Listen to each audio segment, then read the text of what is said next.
Hey guys, Xbox here, and again, this is another one of my updates on my FPV system that I've been setting up for my RC car.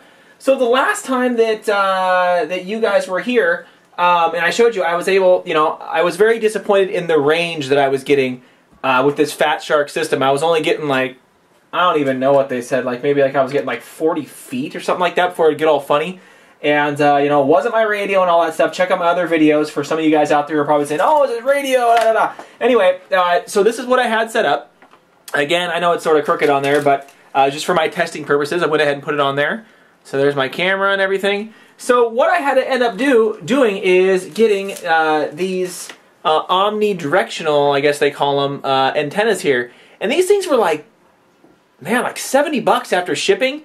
And, to get more than 30 feet, I didn't want to have to spend an extra $70. So, I went ahead and tested these out.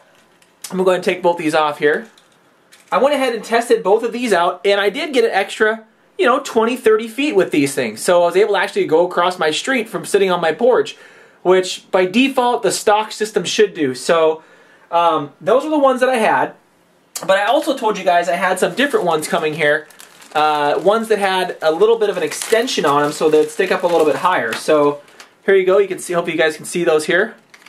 So these were the same price, man. These were like I think like 10 bucks more. So again, I went and got these just because they recommended them. And man, if I would have known, I would have had to purchase these in addition to the system that I already paid $500+ for. I never would have got their system in the first place. So I recommend right now, do not get the Fat Shark system for your FPV system setup until they start including some stuff that'll help with the glitching issues. So right now, do not get it. I recommend spending the extra $100 and getting one of those HD ones that you see on eBay or wherever else. So again, here's the ones I first ordered, and these worked good. But then I decided to get these ones that stick up a little higher so I can go ahead and get a little more range or see how they do. And it's raining outside today, so I really can't use these, but I'm just going to go ahead and install them now just to have them on my ride here. Okay, and this one, of course, this will go on your goggle system, which I put back inside the carry case here. So for this one, of course, this will go on here. Go ahead and torque this down a little bit.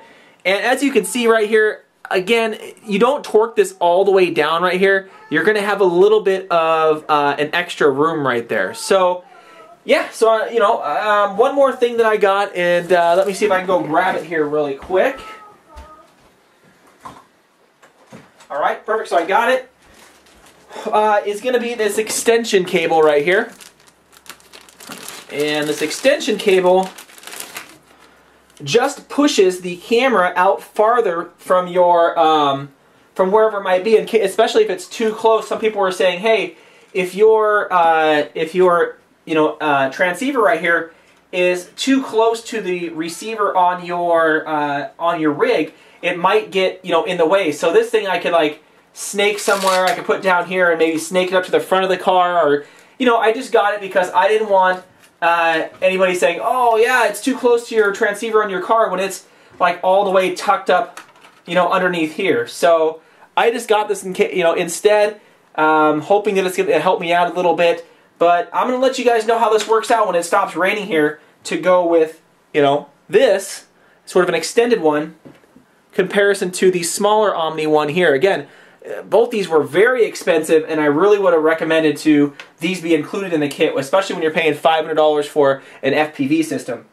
Now, one more thing that I want to show you guys is this camera on here. I mean, it's okay, but geez, I just felt like the quality of some of these parts were not up to par with a lot of the other stuff out there. So this camera stock with the Fat Shark system, I think only does like 420 lines or something like that. I mean, when you look through the picture of the goggle system, it's not all that great. So I went on eBay and looked up, I think this one's like 520, and I seen some of the resolution pictures of it, and this thing looked great. So what I did here is I already hooked this up actually to my system and tested it. So the pan and tilt worked exactly fine, but it wasn't sending video, or it was trying to, and I just think some of the cables right here, it's still a direct plug-in, the same plug as before on the old one. I just got to set the, I think the cables right. So this is also what I'm going to try and hook up and get a better picture. You can see, I mean, the servos on this thing were way better. The overall base and the design of this is just way better.